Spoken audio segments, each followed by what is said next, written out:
मुरली है अमृत की धारा, है धारा जो देती सुखों का सहारा। मुरली है अमृत की धारा, है धारा जो देती सुखों का सहारा। भूले जीवन में हो जाए बाबा मुरली में समझाए, तुम्हें देवता बनना है प्यारा, देखो गलती न करना दोबारा। मुरली है अमृत की धारा, है धारा जो देती सुखों का सहारा। पूरी दुनिया में दो प्रकार की गवर्नमेंट होती है, दो सरकारें चलती हैं। एक मानवी गवर्नमेंट और एक ईश्वरी गवर्नमेंट। मानवी सरकार और ईश्वरी सरकार। बहुत अच्छी रीति समझना भाई। अपने भारत देश में हर 5000 वर्ष के बाद मानवी गवर्नमेंट में चुनाव होते हैं। 5 वर्ष के लिए कोई प्रधानमंत्री, मुख्यमंत्री, शिक्षा मंत्री ऐसे बनते हैं और 5 वर्ष के बाद उन्हें गद्दी छोड़नी पड़ती है और पुनः फिर जनता के पास अपना विश्वास हासिल करना पड़ता है। तो मानवी गवर्नमेंट में 5 वर्ष में एक बार चुनाव होता है और ईश्वरी गवर्नमेंट में 5000 वर्ष में एक बार चुनाव होता है। और ये जो 5000 वर्ष में एक बार चुनाव होता है उसमें 2500 साल के लिए गद्दी मिल जाती है, कुर्सी मिल जाती है। तो सोचो 5 वर्ष के लिए गद्दी हासिल करने के लिए मनुष्य कितना पुरुषार्थ करता है। घर घर जाता है, लोगों से मिलता है, बड़े प्रेम से बात करेगा, दानी बन जाएगा, देने की प्रवृत्ति रहेगी, बांटेगा सब कुछ और कहेगा भैया हमको अपनी मत देना, हमको वोट देना। सोचो तो 5000 साल में जो ईश्वरी गवर्नमेंट एक बार चुनाव करती है उसके लिए तो बहुत सरल उपाय है, इतनी मेहनत भी नहीं है। और ये राज, ये बात पूरी दुनिया में बिल्कुल गिने चुने लोगों को ही मालूम है कि ऐसा कुछ होता है। तो भाई बड़ी खुशी से तालियां बजाइए, बढ़िया झूम उठिए कि आप राजधानी के मालिक बनने के लिए ये बाबा की वाणी सुन रहे हैं। तो बाबा कहते हैं मीठे बच्चे, यह ऑलमाइटी गवर्नमेंट है ना भाई। तो बाबा के साथ फिर धर्मराज भी है। इसलिए मीठे मीठे बाबा को अपने किए हुए पाप बताओ तो आधा माफ हो जाएगा, है ना भाई। अब ऐसे मन ही मन बता दिए ऐसा नहीं है। हाँ, क्योंकि बाबा निमित्त बनाए हुए हैं दीदियों को, दादियों को, वरिष्ठ बहनों को, है ना भाई। तो बिल्कुल लिख कर कागज में और बकायदा अपना नाम नीचे लिखकर और अपने पाप स्वीकार कर लो। उसके लिए हमने एक कार्यक्रम भी बनाया था कि आओ अपने पाप करें स्वीकार, ये कार्यक्रम का नाम था। उसमें पूरे परिवार के सदस्यों को बिठाने की व्यवस्था रखते थे, उसमें भी लोग आते थे और परिवार के पूरे सदस्य का ग्रुप एक स्थान पर बैठता था और बड़ा अद्भुत कार्यक्रम करते थे हम। भगवान के समक्ष अपने पाप स्वीकार कर लो और उस पाप को फिर दोबारा नहीं करो तो आधा माफ हो जाएगा। आधा माफ हो जाएगा मतलब आगे तो आप करोगे नहीं ना भाई। पाप स्वीकार कर लोगे तो फिर आगे नहीं करोगे। स्वीकार करना तब कहलाता है जब उस गलती को आगे ना किया जाए। ऐसे थोड़ी कि बार बार कान पकड़ लिए बाबा गलती हो गई और फिर दोबारा कर रहे हैं। आधा माफ हो जाएगा मतलब आपने स्वीकार कर लिया तो आगे की जिंदगी आप पाप नहीं करेंगे। एकदम सिंपल सी बात है भाई। तो राजधानी का मालिक और प्रजा में साहूकार किस आधार पर बनते हैं? बड़ी गूढ़ी बात है भाई। राजधानी का मालिक बनने के लिए पढ़ाई पर पूरा ध्यान चाहिए।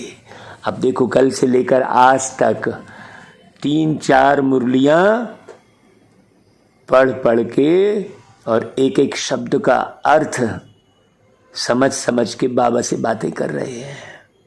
कल तो रविवार था तो सारा दिन छुट्टी थी भाई। तो छुट्टी के दिन केवल बाबा को याद करो। छुट्टी जो रविवार को मिल रही है उस छुट्टी को बाबा को सौंप दो। जैसे वो लोग छुट्टी जो है अपने परिवार को देते हैं, छुट्टी है भाई चलो परिवार को समय देंगे। हमारे परिवार में तो हमारे प्यारे बाबा हैं मुख्य, वही हमारे बाबा हैं, टीचर हैं, सदगुरु हैं, भाई हैं, बंधु हैं, सब है, सारे रिश्ते बाबा से। तो है ना भाई। हमने वो गीत बनाया था, मेरे परिवार में है बाबा, सुखों के सार है बाबा, ऐसा करके गीत बनाए थे। तो जो पढ़ाई पर पूरा ध्यान देंगे तो पढ़ाई से ही पद की प्राप्ति होती है। तो राजधानी का मालिक कौन बनेगा भाई? जो पढ़ाई पर पूरा ध्यान देंगे। पढ़ाई पर पूरा ध्यान का मतलब क्या हुआ? पढ़ा और गढ़ा कि भाई पढ़ा, उसके बाद वैसा मैं बना कि नहीं बना। हाँ, फिर आगे कोई गलती नहीं कर रहे हैं। नहीं, बार बार आंख डूब रही, बार बार मन दुखी हो रहा है, बार बार चिंतित हो रहा है, मेरे को बीमारी हो गई, मेरे को ये हो गया, मेरा पति ऐसा बोल रहा है, मेरे बच्चे ऐसा बोल रहे हैं, मेरी पत्नी ऐसी है। ये सब जो आप वो पढ़ाई पर पूरा ध्यान नहीं देने के कारण ये सब होता है। तो राजधानी का मालिक बनना है तो पढ़ाई पर पूरा ध्यान देना का अर्थ बड़ा गहरा है भाई। है ना भाई। और साहूकार प्रजा बनने वाले क्या करेंगे? नॉलेज लेंगे, हैं, बीज भी बोएंगे। बीज भी बोएंगे मतलब सहयोगी बनेंगे, हैं, तन मन धन भी लगाएंगे, पवित्र भी रहेंगे, लेकिन पढ़ाई पर पूरा ध्यान नहीं देंगे। कि बाबा क्या बोल रहे हैं, क्या बनना है। भाई पूरी राजधानी संभालना है तो सोचो, जो व्यक्ति अपने मन को ही नहीं संभाल पा रहा है वो पूरी राजधानी कैसे संभालेगा भाई। जो व्यक्ति अपनी बुद्धि को ही स्थिर नहीं कर पा रहा है वो दूसरे की बुद्धि को कैसे कंट्रोल करेगा। अभी देखो ना भाई, राज्य के मुखिया बन जाते हैं लेकिन किसी की बुद्धि कंट्रोल नहीं कर पाते। सब अपनी अपनी बुद्धि से चाहे जो वीडियो बनाते रहते हैं, डालते रहते हैं, सरकार के बारे में कोई भी कुछ भी उल्टा सुल्टा बोलते रहते हैं, सब गड़बड़ होता रहता है। क्यों? क्योंकि जो मुखिया बन के बैठा है वो खुद अपनी बुद्धि को नहीं संभाला हुआ है। तो पढ़ाई पर पूरा ध्यान देना अर्थात अपने मन बुद्धि संस्कारों को बिल्कुल बाबा के श्रीमत प्रमाण चलाना, श्रीमत प्रमाण बनाना। तो पढ़ाई पर ध्यान तब हो जब पहले पक्का निश्चय हो कि हमें स्वयं भगवान पढ़ाने आते हैं। ये ऑलमाइटी गवर्नमेंट है, वो भी 5000 साल में एक बार, और केवल पढ़ा बस नहीं रहे हैं, चुनाव भी कर रहे हैं। कैसे चुनाव कर रहे हैं, कौन कैसा रहेगा, किस प्रकार से बनेगा, सब बता रहे हैं बाबा। बिल्कुल खुला मंच, कुछ नहीं छुपा रहे हैं। तो पहले ये निश्चय तो हो कि भाई भगवान पढ़ा रहे हैं, तो पढ़ाई छूटे ही ना। अगर पूरा निश्चय नहीं तो यहां बैठे भी जैसे भुट्टू हैं। अगर निश्चय है तो रेगुलर पढ़ना चाहिए और धारण करना चाहिए है। बाकी दुनिया में तो गीत गाते हैं, नयनहीन को राह दिखाओ प्रभु। अब नयन तो सबके हैं ही, फिर कौन से नयन नहीं है भाई। तो कलयुग को अंधेर नगरी कहा जाता है, क्योंकि सब आत्माएं उझाई हुई है। ऐसे नहीं कि चर्म नेत्रों से अंधे हैं। अंधेरी नगरी में सब ज्ञान नेत्रहीन अंधे की औलाद अंधे हैं। उसको ही द्रौपदी ने कहा। बहुत अच्छे से समझना भाई, तमो प्रधान बन गए। हम सब आत्माओं के परमपिता एक ही वह परमात्मा है, ये ज्ञान नहीं है, ये स्मृति नहीं है। जब हम सब आत्माएं वहां मूल वतन में रहती हैं तो जागती ज्योत है। हाँ, किसी भी प्रकार की ईर्ष्या, निंदा, ग्लानि, नफरत से बुझे नहीं है। हाँ, तो बाबा समझा रहे हैं कि पहले पहले सतो प्रधान सच्चे सोने थे, इसलिए सतयुग को कहा जाता है गोल्डन एज। तो गोल्डन एज का मतलब क्या हुआ? एज माने अवस्था, सोने जैसी अवस्था। हिंदी में फिर पारसपुरी कहा जाता है। अभी तो आयरन एज है। आयरन एज अर्थात तमो प्रधान। हाँ, लोहे की जैसी बुद्धि, पत्थर बुद्धि कहते हैं फिर उसको है। बुद्धि में बहुत जल्दी जंग लग जाती है, बहुत जल्दी भ्रष्ट बन जाते हैं। सतयुग में है घर घर सोझरा, और कलयुग में है घर घर अंधियारा। तो अभी तो भाई देवी देवता धर्म प्राय लोप हो गया है। सब के सब धर्म भ्रष्ट, कर्म भ्रष्ट है। इसलिए अपने को देवता कहला नहीं सकते, क्योंकि विकारी है। भाई बाबा ने सावरकर का मिसाल बताया था। उनको कहा गया कि आदि सनातन तो देवता धर्म था, तुम फिर आदि सनातन हिंदू महासभा क्यों कहते हो? तो बोला, दादाजी हम लोग अपने को देवता कह नहीं सकते, क्योंकि हम अपवित्र हैं। तो अब देवता धर्म की स्थापना हो रही है, क्योंकि यह मिशनरी है ना भाई। जैसे क्राइस्ट आया तो क्रिश्चियन थे नहीं, तो उनकी मिशनरी एक चली। तो इस समय भी देवता धर्म है नहीं, तो अब ब्राह्मणों की स्थापना हुई है। ब्राह्मण फिर देवी देवता होने हैं भाई। कौन से ब्राह्मण? ऐसे नाम के ब्राह्मण नहीं, ब्रह्मा बाबा के कदम से कदम मिलाकर चलने वाले, उनको कहेंगे ब्राह्मण। तो परमपिता परमात्मा कहते हैं, मैं हूं देवी देवता धर्म की स्थापना करने वाला। मैं तुम आत्माओं का पारलौकिक पिता हूं, जो मैं तुम सबको भेज देता हूं। जैसे वह क्रिश्चियन की मिशनरी है, वैसे यह देवता धर्म की मिशनरी है। स्वयं पारलौकिक परमपिता परमात्मा कहते हैं, बच्चे तुम जो भी सुनते आए हो अभी तक वो सब झूठ है। भले ड्रामा अनुसार फिर भी यही होना है, परंतु इस माया की बॉन्डेज से छुड़ाने कल्प कल्प मैं आकर समझाता हूं और आकर ब्रह्मा द्वारा देवता धर्म की स्थापना कराता हूं। हाँ, तो ब्रह्मा अकेले थोड़ी करेंगे भाई। पूरे धर्म की स्थापना कोई एक दो व्यक्ति से थोड़ी होती है, सोचो। तो उसमें हम भी है ना भाई। कितनी खुशी की बात है कि इतने ऊंचे धर्म की स्थापना के निमित्त बाबा ने मुझ आत्मा को बनाया है। कितनी खुशी की बात है। तो बाबा कहते हैं द्वापर से फिर और अनेक धर्म स्थापन होते हैं।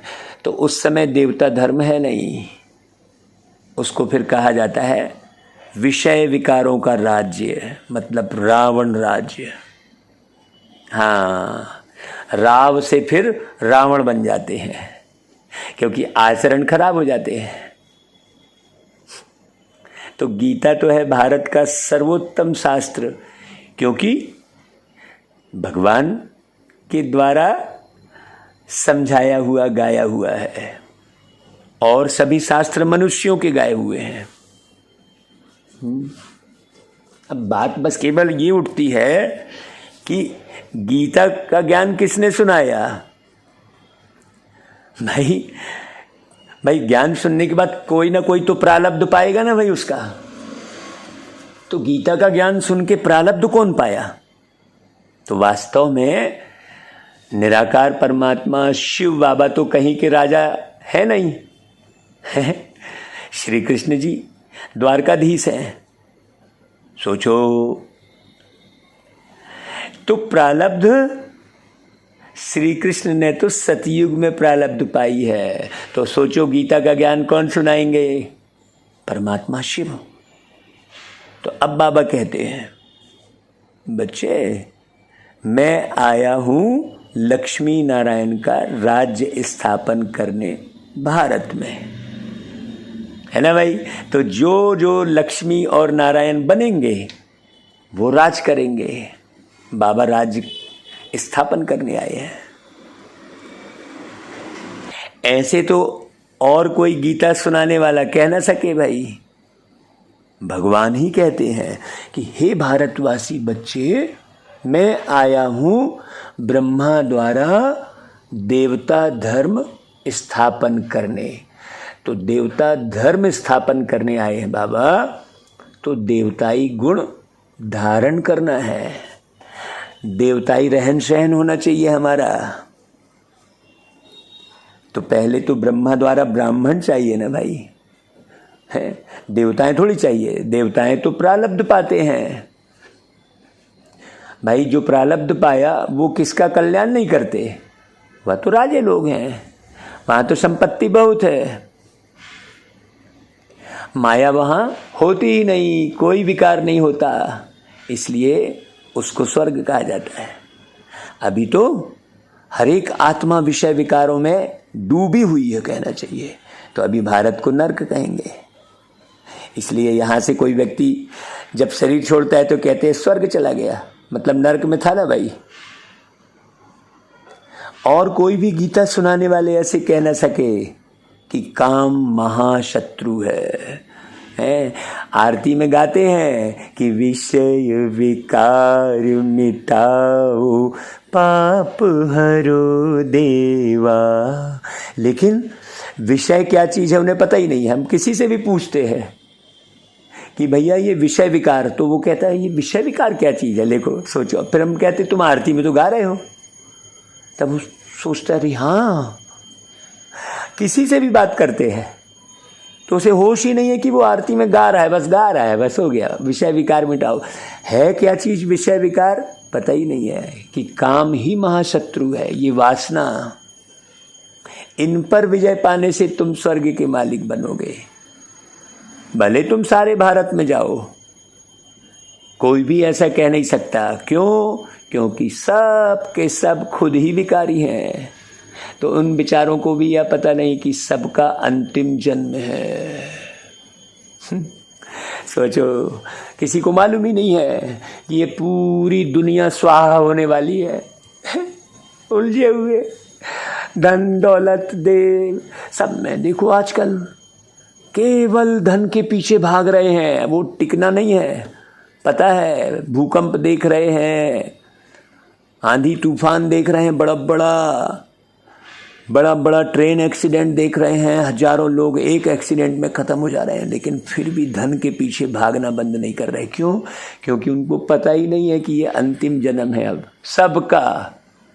वो स्वास्तिक का चिन्ह कलयुग वाले खाने में ऊपर की ओर गेट खुला हुआ है। हम एकदम स्पष्ट करके बताते हैं फिर कि देख भैया, ये स्वास्तिक चिन्ह है ना जो तुम पूजा स्थान में बनाते हो, तो उसमें कलयुग का गेट किधर खुला है? तो समझ में आता है, अरे हो भाई, सतयुग का गेट तो राइट की तरफ खुला, त्रेता के गेट नीचे की तरफ खुला, द्वापर का गेट लेफ्ट की तरफ खुला, लेकिन कलयुग का गेट तो ऊपर की ओर है भाई। सबको अभी ऊपर जाना है। अब मेरा घर नहीं है जमीन पर, उड़ता हूँ मैं सदा आसमां से ऊपर। ऐसा बुद्धि से तो बाबा बतलाते हैं कि पहले तो जिनके तन में बाबा आए हैं उनका यह बहुत जन्मों के अंत का जन्म है जिसमें मैं प्रवेश करता हूं। तो सोचो, जो आदि में थे उनका अंतिम जन्म है, तो फिर अब सारे सृष्टि का ही अंत है ना भाई। तो इस एक जन्म के लिए बस तुम पवित्रता का बीड़ा उठाओ। तो यह कोई झूठ बात तो है नहीं है भाई। महाभारी लड़ाई भी देख ही रहे हो, है चली रही है लड़ाई, बमबारी हो ही रही है कहीं ना कहीं, थोड़ी थोड़ी रिहर्सल तो होती रहेगी। बाबा कहते हैं भाई, विनाश और स्थापना का साक्षात्कार भी तो किया है, तुम बच्चे हो रहे। तो इससे सिद्ध होता है कि ये अंतिम जन्म है।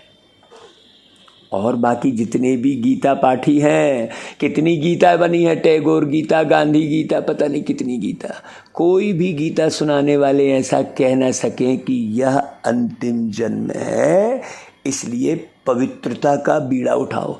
हमको तो इतनी खुशी होती है कि बाबा के जब से बने हैं, कितने बरस बीत गए, इकट्ठे रहकर हम कैसे पवित्र हैं भाई। सोचो, ये किसकी शक्ति काम कर रही है।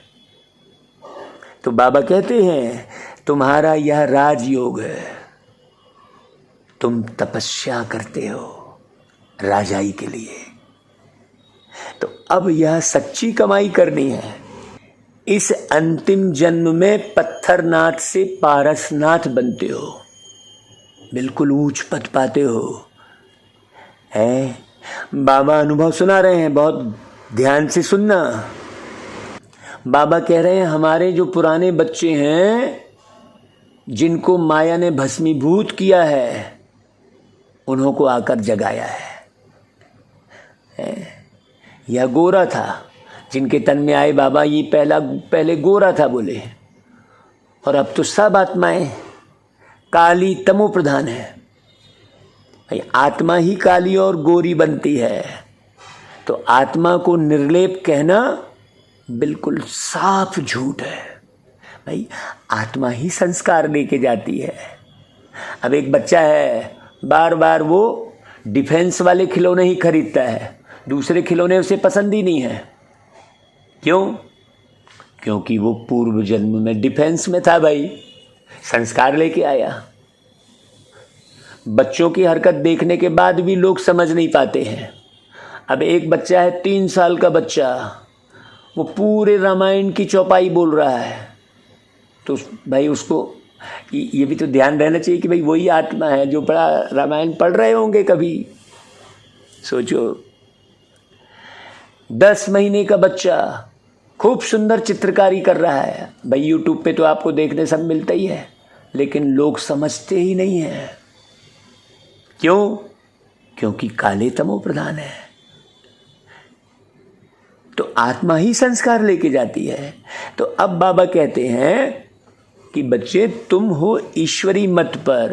भाई यूरोपियन लोग भी कहते हैं ना, भारत में गॉड गॉडेस की राजधानी थी, भगवान राम भगवती सीता, परंतु वास्तव में उनको भगवान तो कह नहीं सकेंगे, वह तो डिटेल्स में है ना भाई, राजधानी है, वहाँ भगवान कोई नहीं है और भगवान की वहाँ पर जरूरत भी नहीं है।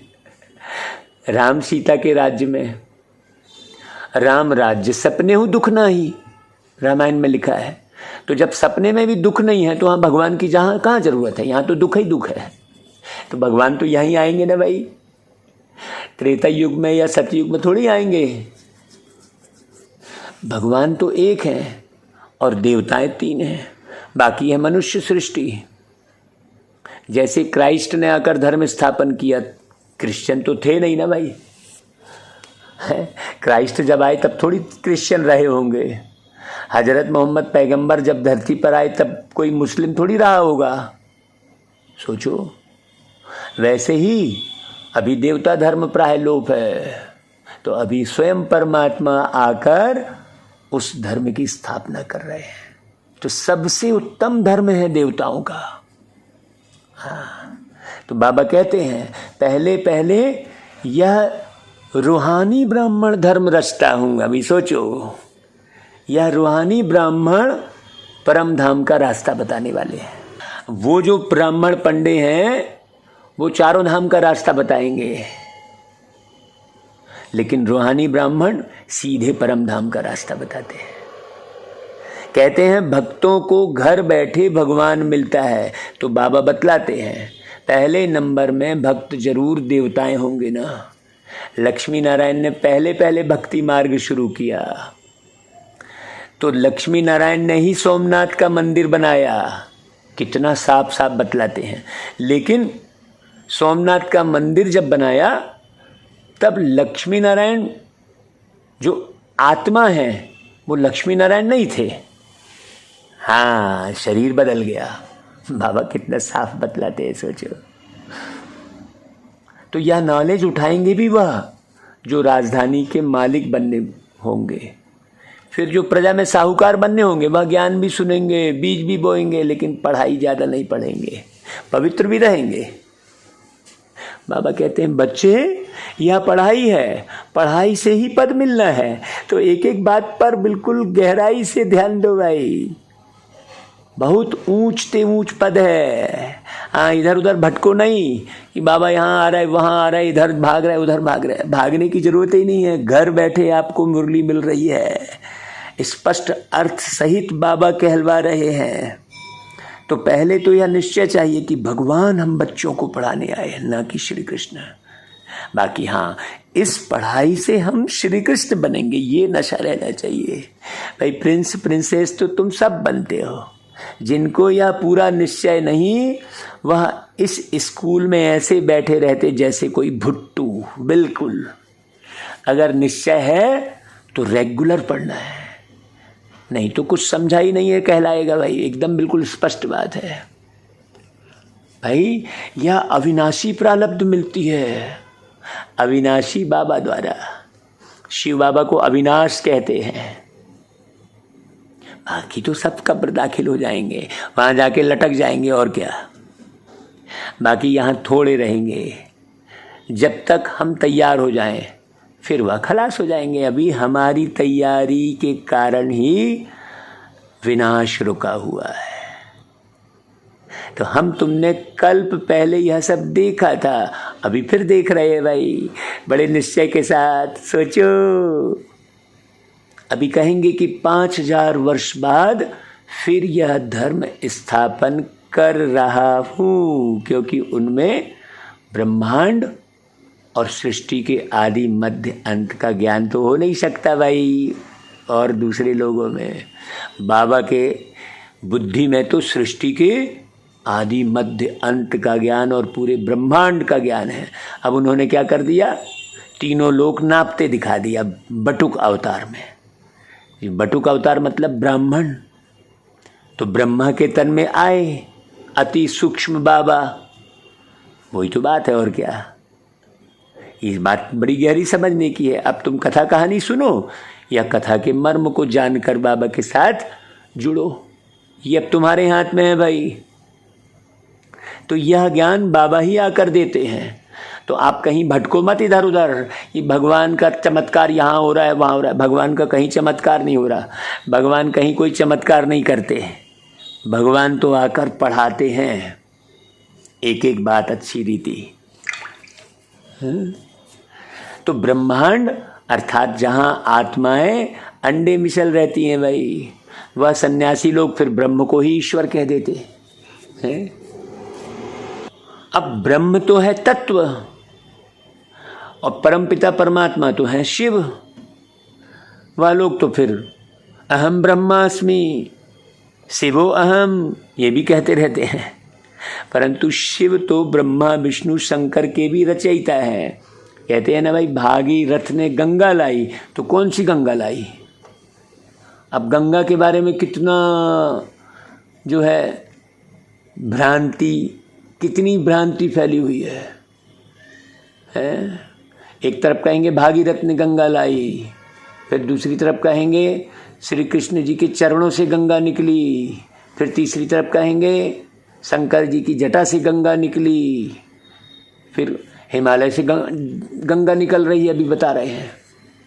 तो बताओ भला भाई, अब शंकर जी की जटा से गंगा निकली तो वो हिमालय से आती हुई दिख रही है, तो मतलब शंकर जी हिमालय में बैठे दिख जाएंगे फिर? नहीं, भागीरथ अर्थात भाग्यशाली रथ माने ये शरीर, यह भागीरथ मनुष्य है। नंदीगण तो फिर जानवर हो गया, उन्होंने फिर गौशाला अक्षर सुना है तो फिर बैल को रख दिया है? मंदिरों में राइट जो चित्र हैं वो है लक्ष्मी नारायण सीताराम के, उसमें भी राम के हाथ में जो धनुष बाण दिखा दिया है वो भी ओरिजिनल नहीं कहलाया ना भाई। सोचो, तो ये राइट चित्र है। बस यह है ऊंच से ऊंच जो प्रारब्ध पाते हैं भाई। कोई भी जो प्रारब्ध पाता है, अभी भाई देश के प्रधानमंत्री का ही चित्र लगेगा ना भाई, राष्ट्रपति का चित्र लगेगा, ऐसे ही जो प्रारब्ध पाता है उसके चित्र लगते हैं। अब प्रजा भी प्रारब्ध पाती है, तो Lakshmi Narayan the first the second third ऐसे 8 बादशाही चलती है।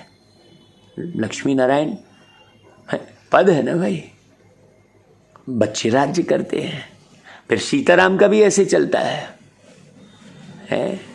फिर अभी गाया जाता है जगदम्बा आदि देवी और ब्रह्मा आदि देव, एडम ईव कहते हैं। ये पूरी हिस्ट्री बाबा समझा रहे हैं, सोचो। तो ये दोनों अब काले हैं, फिर बाबा आकर क्या कर रहे हैं भाई? दोनों को गोरा बना रहे हैं, दोनों के साथ साथ पूरे उनके परिवार को भी तो बनाएंगे, 2 अकेले थोड़ी आएंगे सतयुग में, सोचो। तो काले हैं फिर गोरे बनने ही है। दुनिया तो इन बातों को जानती ही नहीं भाई कि कौन काला है और कौन गोरा, और किसको गोरा बना रहे हैं बाबा। ये चमड़ी की बात थोड़ी है। बाकी तो काली दुर्गा अम्बा सब एक के ही नाम है ना भाई। सच्चा नाम तो है सरस्वती, है ना। तो आत्मा काली होती है, बाकी कोई काला मुंह थोड़ी होता है। उन्होंने तो मुंह को काला बता दिया। इस समय सब आत्माएं काली हैं, हम सब बंदर मिसल हैं। तो अब बाबा ने हमको अपनी सेना बनाया है, अब रावण पर जीत पा रहे हैं। बाबा कहते हैं मैं तुमको सब शास्त्रों वेदों का सार ब्रह्मा द्वारा सुनाता हूँ। भाई ब्रह्मा को हाथ में शास्त्र दिखाते हैं ना भाई, तो शास्त्र तो एक ही होना चाहिए ना। तो अब ब्रह्मा के हाथ में है शिव भगवान के द्वारा गाई हुई शिरोमणि गीता। तो हाथ कौन सा? बुद्धि। तो अभी हमारी बुद्धि में भी है ना, बुद्धि माने हाथ। आत्मा का हाथ कौन सा? बुद्धि। तो बाबा बैठ ब्रह्मा द्वारा सब वेदों ग्रंथों का सार बताते हैं, उनको गीता कहा जाता है। फिर बाकी कोई शास्त्र नहीं है, बुद्धि में गीता है। गीता में ही भगवान वाच लिखा है कि काम महाशत्रु है। तो गीता सुनने वालों को, सुनाने वालों को भी कहना चाहिए कि भाई इस काम विकार पर जीत पहनो, तो स्वर्ग के मालिक बनेंगे। है, बाकी बातों ऐसे कभी नहीं कहेंगे। सब झूठ बोलते रहते हैं। हम भी पहले झूठ बोलते थे। बाबा कह रहे हैं, ब्रह्मा बाबा, हमने भी बहुत गुरु किए हैं। अर्जुन को भी कहा है ना, इन सबको भूलो, तुम्हारे इन गुरुओं को भी पावन करने वाला मैं हूं। तो अब तुम जो पढ़े हो वह भूल जाओ। जो तुमने सुना नहीं है वो अब मैं सुनाता हूं, बाबा कह रहे हैं। अब तुम कौड़ी से हीरे जैसा बनते हो, तो अब यह सब खलास होना है। तो जो चीज खलास होनी है उस तरफ बुद्धि क्यों लगाना भाई? है, बाबा ने स्पष्ट कहा कि देखो, तुम बच्चों ने विनाश और स्थापना भी तो देखी है ना, इसलिए पुरुषार्थ कर रहे हैं। तो बाबा के पास तो भाई सबका पोता मेल रहता है, कौन कौन कैसा पुरुषार्थ कर रहे हैं। लिख कर देते हैं, मैं ऐसा पापी था, यह किया। क्योंकि धर्मराज बाबा कहते हैं, भाई हमको सुनाने से आधा माफ कर देंगे।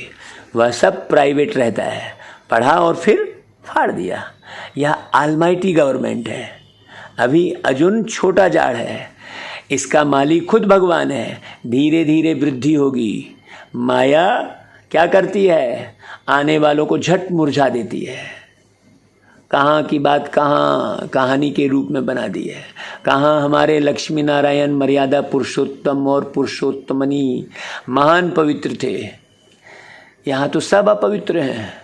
सोचो, यहाँ तो किसी को श्री बोल ही नहीं सकते। वह था पवित्र गृहस्थ आश्रम धर्म, और यहाँ अपवित्र गृहस्थ अधर्म है। अब फिर पूछते हैं, फिर दुनिया कैसे चलेगी? अरे बाबा कहते हैं, या दुनिया रहनी ही नहीं है, खलास ही होनी है, तो क्या चलेगी? या अंतिम जन्म है, इसलिए काम कटारी चलाना छोड़ दो भाई। तुमको जन्म जन्मांतर विकारी माँ बाप से विष का ही वर्षा मिलता आया। अब बाबा कहते हैं, मैं ऑर्डिनेंस निकालता हूँ, विष का वर्षा बंद करो, नहीं तो बैकुंठ जा नहीं सकेंगे। विकारों पर जीत पहनेंगे तो स्वर्ग में जाएंगे, नहीं तो पाताल। राम राज्य आकाश तो रावण राज्य पाताल। यह ड्रामा है। इस समय देवता धर्म वाले और धर्मों में कन्वर्ट हो गए हैं, अपने असली धर्म को नहीं जानते हैं। भाई कोई धर्म में थोड़ा सुख देखा तो झट कन्वर्ट हो जाते हैं। इसको कहते हैं हाफ कास्ट। तो यहाँ भी जो ब्राह्मण कास्ट में आए लेकिन पुरुषार्थ में कमजोर हैं, तो प्रजापद मिलेगा। भाई साफ बात बतलाते हैं बाबा। तो यह जो कहते हैं ऋषि मुनि आदि त्रिकालदर्शी थे, लेकिन जब जगत मिथ्यम कहते हैं तो फिर त्रिकालदर्शी कैसे होंगे भाई? सोचो, बहुत गपोड़े लगाए हैं। कहते हैं फलाना निर्वाण धाम गया, कोई निर्वाण धाम गया ही नहीं। यह भी गपोड़ा। सबको पार्ट बजाकर यहाँ हाजिर होना है। सबके गाइड हमारे मीठे मीठे बाबा हैं। बाबा किसी से भक्ति छुड़ाते नहीं हैं। जब तक परिपक्व अवस्था नहीं तो बल भक्ति करते रहें। याद रखना, हम कोई का गुरु नहीं। जैसे तुम सुनते हो वैसे हम भी सुन रहे हैं, ये ब्रह्मा बाबा कहते हैं। शिव बाबा से ब्रह्मा बाबा भी सुन रहे हैं। तो हम सब का गुरु वह एक निराकार है।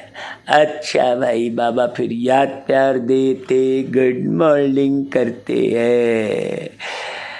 अभी धारणा के लिए सार बहुत ध्यान देकर सुनना भाई। धारणा के लिए है, मतलब धारण करने के लिए है। इस अंतिम जन्म में पवित्रता की प्रतिज्ञा कर पान का बीड़ा उठाना है। पवित्र व्यवहार, पवित्र दृष्टि, पवित्र खान पान, है ना भाई। और ऐसे करके आत्मा को काले से गोरा सतो प्रधान बनाने का पुरुषार्थ करना है। दूसरी पॉइंट, अविनाशी प्रालब्ध बनाने के लिए निश्चय बुद्धि बन पढ़ाई रेगुलर पढ़नी है। और जो अभी तक दुनिया में जो पढ़ा है इधर उधर की किताबी ज्ञान जो आपने लिया है, वह बुद्धि से भूल जाना है। है ना भाई। अच्छा भाई, वरदान। विजय के उमंग उत्साह द्वारा ना उम्मीदी को उम्मीदों में परिवर्तन करने वाले निश्चय बुद्धि भव। अगर निश्चय अटूट है तो विजय सदा है ही, कुछ भी हो जाए मन तो टूटता ही नहीं है भाई। क्यों? क्योंकि बाबा में निश्चय है, सब कुछ पा लिया है हमने, ऐसा गाते हैं ना भाई। तो कैसी भी बीमारी होती है भाई, शरीर है, पुरानी खटारा गाड़ी है तो बीमारी तो होगी ही। अब कहेंगे तुम अध्यात्म मार्ग में चल रहे, तुमको क्यों बीमारी, क्यों नहीं रहेगी भाई, कर्म भोग तो है ना। तो जब अटूट निश्चय है तो कहाँ की बीमारी, दवा खाओ और छुट्टी पाओ बस। विजय का उमंग उत्साह सदा रहे, ना उम्मीदी के संस्कार ना हो। कोई भी मुश्किल कार्य इतना सहज अनुभव हो जैसे कोई बड़ी बात ही नहीं है। क्यों? क्योंकि अनेक बार कार्य कर चुके हैं, पूरे 5000 साल का ड्रामा सुना है भाई अपन ने, कोई नई बात नहीं कर रहे हैं। इसलिए कहीं भी ना उम्मीदी का नाम निशान भी न रहे। कोई भी स्वभाव संस्कार में यह संकल्प ना आए कि पता नहीं भाई यह परिवर्तन होगा या नहीं। अरे भाई हैं ही सदा के विजयी, है ना भाई। अच्छा भाई, स्लोगन। शक्तिशाली बनना है तो सदा खजानों की स्मृति और सिमरन में रहो। बाबा क्या खजाने देने आए हैं सोचो। अच्छा भाई, ओम शांति।